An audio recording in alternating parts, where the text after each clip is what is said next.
Hello, and welcome to our presentation, How to Have a Natural Birth in a Hospital. Because the truth is, most women will give birth in the hospital. In fact, over 98%.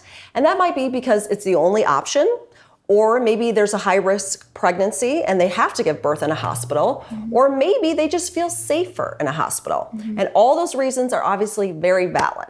The reality is that most natural births are actually happening in the hospital just because that's where most women give birth.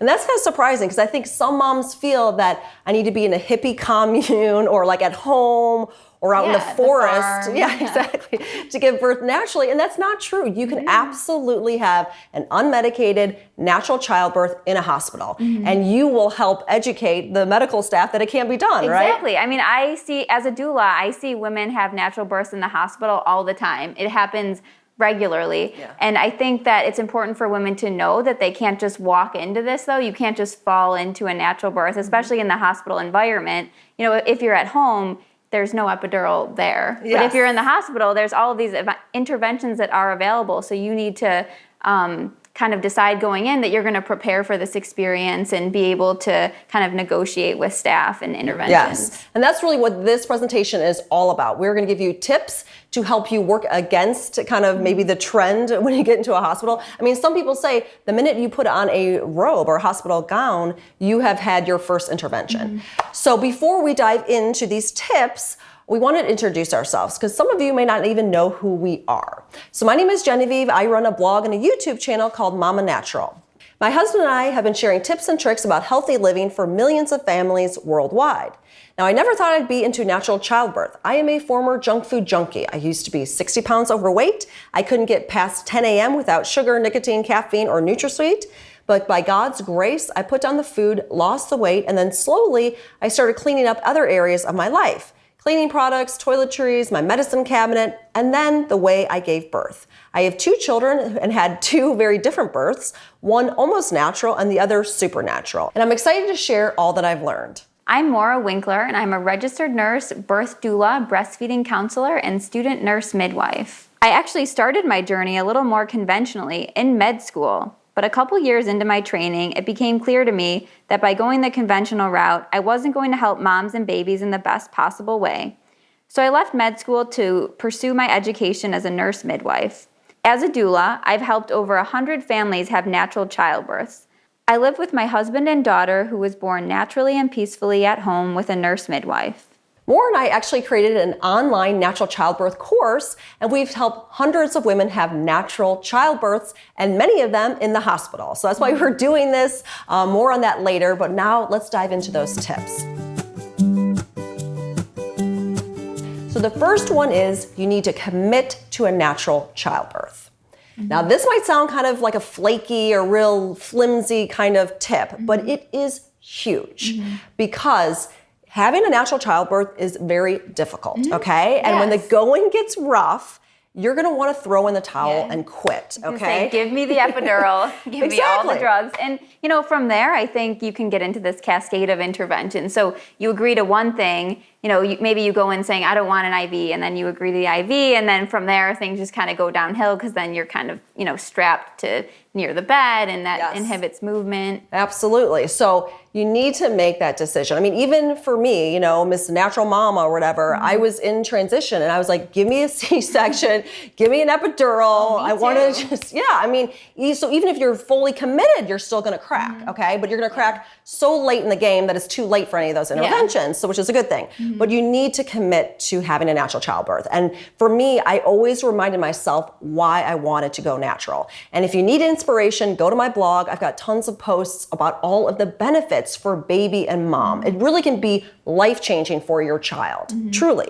So research, get educated, understand all of the benefits, and really commit to having a natural birth because very few women stumble into a natural birth, particularly if it's their first birth. It's just not going to happen. No. It's going to be a long birth for most women. It's going to be tough. That baby is a trailblazer. They're going to have to work paving the way for the rest of the siblings. Exactly. So commit, commit, commit.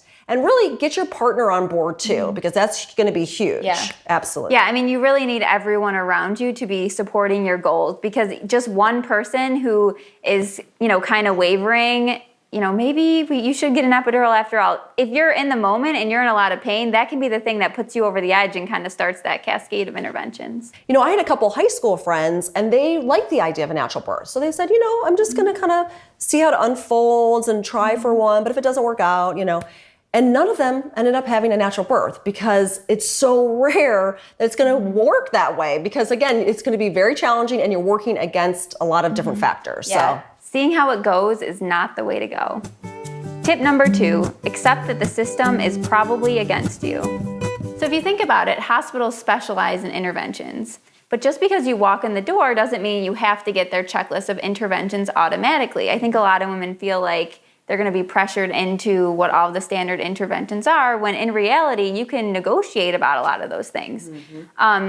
for example, you don't have to put on a gown if you don't want to. Exactly. You can wear your own clothes. Whatever you want to wear. You can eat and drink rather than having IV fluids. And, while there may come a time for interventions, again, you can negotiate the ones that you're consenting to. You don't have to just, let the whole thing go and have everything done to you. I think the IV thing is huge because once you get that port, once you get that vein opened, then it's easy access for epidurals, Pitocin, right? Or not epidurals, but Pitocin, right? Well, yeah, I mean, for an epidural, you need IV fluid too. So, it can potentially lead to that cascade. But it kind of reminds me of when I was in nursing school, I was listening to one of the medical residents talking to one of the attending OBGYNs. And this woman had come in early labor, and the attending said to the resident, well, what do you want to do with this woman now? Kind of seeing what kind of decision she would make as a clinician. And the resident said, I think we should pit her and break her, which means giving the woman Pitocin and breaking her bag of water. It sounds violent. Yeah, it does. I mean, even the language in hospitals can be a little offensive. Demeaning. Yeah. Oh. So anyway, this attending happened to be actually fairly laid back. And so she said, I think we should just leave this woman alone and see what happens. And what ended up happening is that the woman's contractions picked up all on their own. And she ended up having a baby without any interventions at all, within a few hours. And what was the craziest thing about this story was that the resident actually said that she'd never seen someone give birth without an epidural or without Pitocin the whhole time that she had been, in her residency or in med school. That is crazy. Yeah. But that statistically makes sense because over 85% of women will have some type of intervention. So it's just kind of the Western model of giving birth. I mean, this woman was really lucky that her birth progressed and obeyed, it was on a timetable, because most births, they stall, they, all sorts of things. Maybe it wasn't her first baby, I don't know. Yeah, that's crazy. Yeah. But I mean, the truth is, and this is something that most women don't know, and that's why we wanted to do these kind of presentations, is that according to the WHO, over 85% of women can have an unmedicated natural childbirth. So really, if you think about it, the odds are actually for you, but because of this Western model, they're against you. You know what I mean? Birth is meant to work. Nature designed a system that is meant to work almost all of the time. So like Maura said, really knowing that the system is against you is actually going to be huge. It's going to be empowering, because then you can do your footwork now while you're still pregnant to prepare yourself so that you can walk into those doors and have your unmedicated birth. Tip number 3, research your hospital. Now, if you have a choice of hospitals, it's a great idea to research. Try to find the most naturally minded practitioners that you can. This is where talking to other moms who've had natural births, scouring online forums, look at parenting groups, talk to doulas. They will be huge. Just find naturally minded folks who have given birth or know people who have given birth and see where they went. Exactly. Because the truth is, they're out there. There are naturally minded people out there. I love this story. A friend of mine, she has 5 children, and every birth, she would always go late. Okay. So for whatever reason, she had this kind of old school OBGYN. He just was like, let's just let your body do what it needs to do. I know. He's like, let's just observe, so he definitely was keeping on tap, making sure she was okay, that the baby was okay. She ended up going 44 weeks. Okay. 10-month pregnancy. Isn't that crazy? Yeah. So anyway, so she gave birth, everything was great, natural birth, That's awesome. Isn't that amazing? So she went on to have 4 more children all went 44 weeks. So this what was her body just does. exactly, it was her body's way. But I just think about it, I get kind of like the chills. I'm like, if this guy, and rightfully so, a lot of, there are some risks when you go that far overdue. Right. Some doctors will say, you know what, we got to induce, we got to do this. On the due date sometimes. Exactly. Let And alone- she would have ended up with, she could have ended up with cesareans, and she would not have had that many children because you can't have that many cesareans. Anyways, it was just such an amazing story. It's like, oh my gosh. So the point is, there are naturally minded folks out there. There are some doctors that want to try a more natural approach, but it's your job to find them. Yes. So do your research. You can set up a hospital tour, and you really want to get someone on the phone and ask them some questions. Yes, let's actually take a minute to go through some of those questions right now. Is your hospital accredited as baby friendly? You can use those exact words. Do they have a legitimate natural birth center in hospital? Ask them what their C-section rate is. If they don't know it, it's not good. Are there any restrictions on who's allowed in the room? How do they support breastfeeding? Do they have an internationally board-certified lactation consultant or an IBCLC on staff? Can I eat and drink during labor? Can I walk and move around during labor? Do I need continuous fetal monitoring even though it isn't evidence-based? Can I stay in the same room the entire time? Do I get to choose what position I deliver in? Can my partner stay with me after the baby is born? Those are great questions, Maura. Super important to ask them. Also, look around when you do a hospital tour. Do they have natural birth accessories, right? I mean, do they have tools. Exactly, tools that are going to really help you. Do they have, a big bath that you could sit and soak in? Do they have birthing stools? Do they have birthing balls? These are going to be wonderful natural cues that you want to look at. And also, does it look like a comfortable space to give birth in? Yes. Because if it's a bright fluorescent lights and stiff tables and really cramped or whatever, do you feel like your body is going to open up and give birth to this precious life in that space? Yes. I know I've said that all of these are important, but this one is super important, Yes. okay? This is gonna make or break your natural birth. This is almost a non-negotiable, okay? It's critical. It is. If you wanna have an intervention-free birth, you need to have a doula, okay? She is going to be your advocate. She is going to be your mentor. She has gone through birth. She's witnessed birth. She is going to show you how it's done. And she's really going to help you when those pressures come in around getting interventions. And there's actually studies that prove this. Yeah, studies show that having a doula actually helps women have a spontaneous vaginal delivery. Other benefits of professional labor support include decreasing the need for any pain medication, including narcotics or an epidural, decreasing the need for a vacuum or forceps-assisted vaginal birth or a cesarean birth, and increasing the chance that women and their partners will have positive feelings about childbirth. And the list goes on. There's also higher breastfeeding success rates, better maternal self-esteem, lower blood pressure during labor, and less overall pain experienced. So they are worth the investment because they are going to cost you some money, but they'll be a lot cheaper than all those interventions. So highly, highly recommend them. And I think sometimes moms get nervous about their partners and how they'll feel with a doula, because they are going to be another person that's going to be part of the birth. But let me just tell you, doulas are pros at birth. Your partner is a pro at you, right? And so together it makes an amazing team. So you want to have both of those people present. Yes. Tip number 5, write a birth plan. So the birth plan is going to be really helpful for you, but also for your provider. And if you think about it, it's kind of a roadmap of what you want done or not done in your birth. Now, of course, we never really know how birth is going to unfold. There's always a mystery, but it can help you just kind of gear your sights, get you focused. And, it's kind of, so things that could be on it, for example, are, when you want the cord cut. Do you want it to keep pulsating so your baby gets all of his or her blood? Or do you want your placenta to be kept so that you can encapsulate it after birth? Things like that. So really, this birth plan should be a discussion tool with your provider and the hospital to kind of test the waters to see if it's a good fit for you. It shouldn't be something that you kind of expect to protect you from having interventions during labor, because you really need to have the support of the entire team, not just a piece of paper. For example, I had this client recently who sent me this 35 bullet point birth plan. Yeah.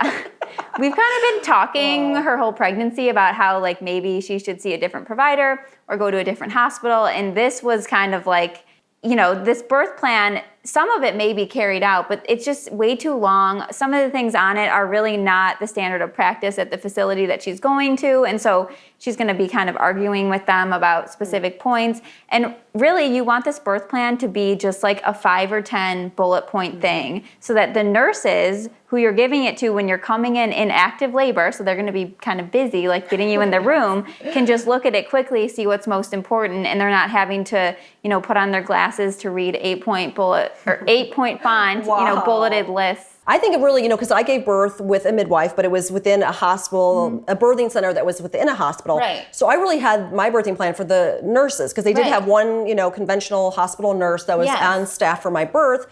So I think if give it to her. Yeah, and I think if you keep it like 5 or 10 bullet points, then the nurses will actually read it. Because remember, they're in a hurry. They don't want to read 35 bullet points. They want to see what things are most important to you. So you need to kind of pick and choose. Simplified format. Yeah. We actually have a really awesome visual birth guide. So it's just these little icons. It's really easy. A nurse could just look at it and know exactly what's going on in like 2 minutes. That's awesome. Yeah. So it's a free, visual plan. You can go to mamanatural.com to check it out. And what I always recommend is attaching a little bar of dark chocolate or maybe some peppermints, something that gives them a little more of an incentive to actually look at it and follow it. I agree. Tip number 6, stay at home as long as possible. So during birth, you want to be in your home as long as you possibly can, because it's a safe place to be. Your body is going to be the most relaxed. You're going to be able to work through that early labor. This is when you talk to your doula. She comes over, she helps you through the pain, the discomfort. You don't have any temptation for drugs or epidurals or anything like that. And I love how you share, biologically, women used to give birth in dark places because like it usually in a cave. Or you think about like your cat.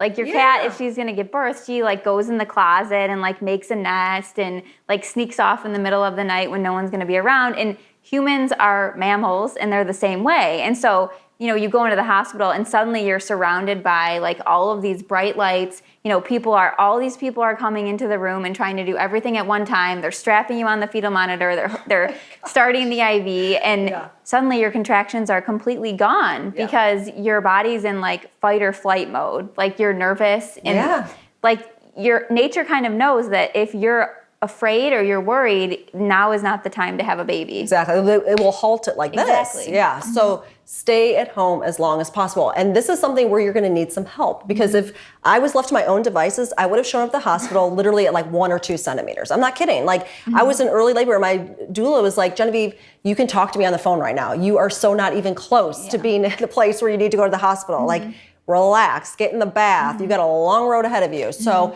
you need that support of a doula to coach you through this. And then eventually, between your doula and your healthcare provider, you will know when it's time to go. And it was so much later than I thought. Right. And you had good midwives too, who if you had shown up too early, they would have strongly encouraged you to go home. And I think even hospitals, even if it's kind of like a high intervention hospital, have caught on to this idea, because like, for example, there's a hospital in Chicago that delivers like 30 to 50 babies a day. Like they don't wait for people to kind of like go through early labor. Like you come there, you come to have a baby, meaning you're either in active labor when you get there, or they make you in active labor by breaking your bag of water or giving you Pitocin. Yeah, because it's like that's what they're going to want to do when you get to the hospital. Once you get to the hospital, the clock starts. And if you don't start progressing within like a certain amount of time, and every hospital is going to be different, you're in trouble. I mean, that's when you're going to start getting these things. And the truth is, first-time births and natural births, it could take like days. I mean, it will stop, start, so you got to just stay at home as long as possible. Right.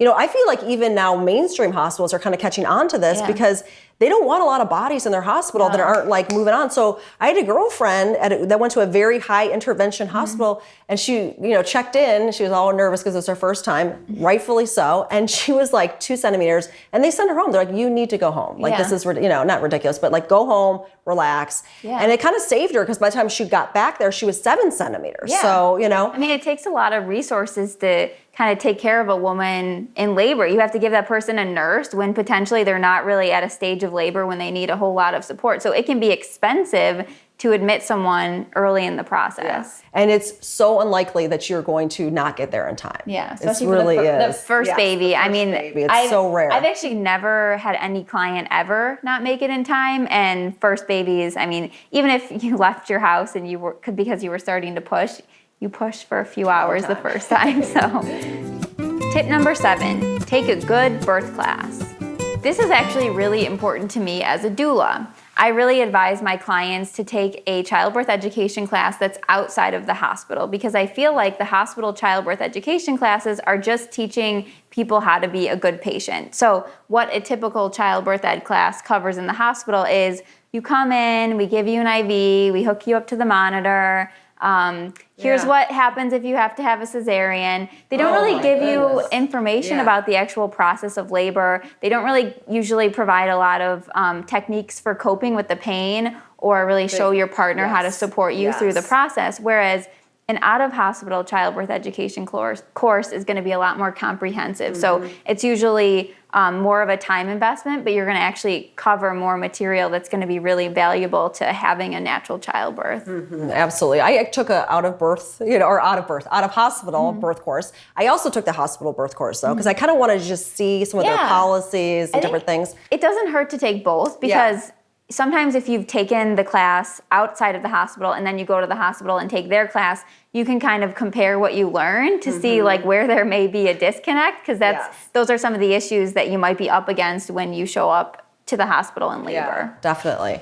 So we did take a natural childbirth education course, and I learned a ton. I loved it. I really loved the moms that I met. It was long though. It was 12 weeks, which just felt like a little too long, because that's like a whole trimester, you know?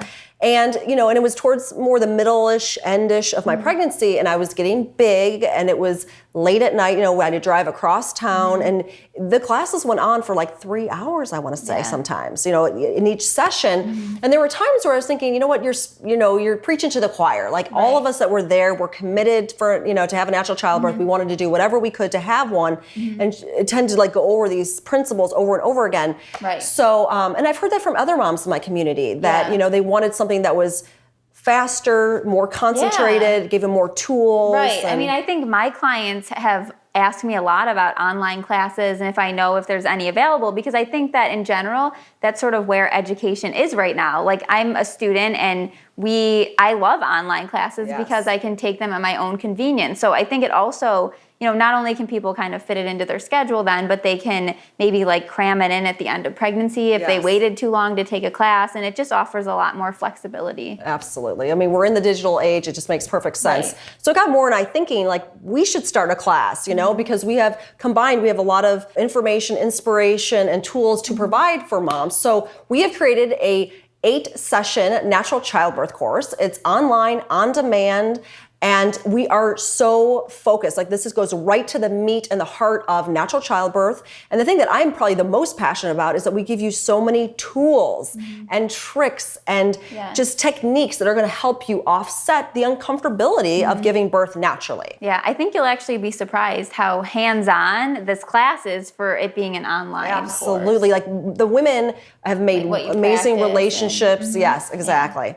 This class is up to date and it's evidence-based, okay? So you're not gonna see those funky birth videos from the 1970s or some research that's not even accurate. So it's definitely gonna be supported by science. We'll also feature tons of interviews from mamas and papas who have gone through natural childbirth, who are gonna share their wisdom. We check in with experts in the field, and your partners are gonna feel at home in this course. We have a section just for the dudes, but even if your partner happens to be your mom or your sister or whomever, you know, they're still gonna plug in and relate to them because it's gonna give them kind of that perspective, you know, of how they can be supportive to this woman who's going through probably the most intense experience of her life. Also, we understand that community is huge. This is like why I loved my birth course, actually, was all the moms that I met. So we create this virtual community that is going to plug you in. We have private Facebook groups for our moms, and you can talk to each other, you can brainstorm ideas, and we're available 24/7 on these groups. And so it's almost like having a nurse on call 24/7 for you. So if anything pops up or there's any concerns, we've hashed through a lot of issues through these groups, haven't we? Yeah, and I'm always posting the most up-to-date articles. So when I see something in the news that relates to pregnancy or childbirth, I'm posting it in the group within minutes. Yeah, and it's just, we've created kind of this insular group of women who are committed, who want to go natural. You're not going to get any of that negativity that you might get from family or friends who think you're nuts. You will be at home in this group. And I think for me, and I know for you too, what's so inspiring is just to hear the birth stories. So to witness these moms have these these amazing, empowering births is just so rewarding. And the baby pictures. Oh, they always come with baby pictures. It kills me. It's so amazing. And it's just this wonderful momentum because the moms who haven't yet gone into birth, into labor are like, yes, I can do this. Yeah. Right. So, but don't just take our word for it. We wanted to share some testimonials of moms who have taken the class.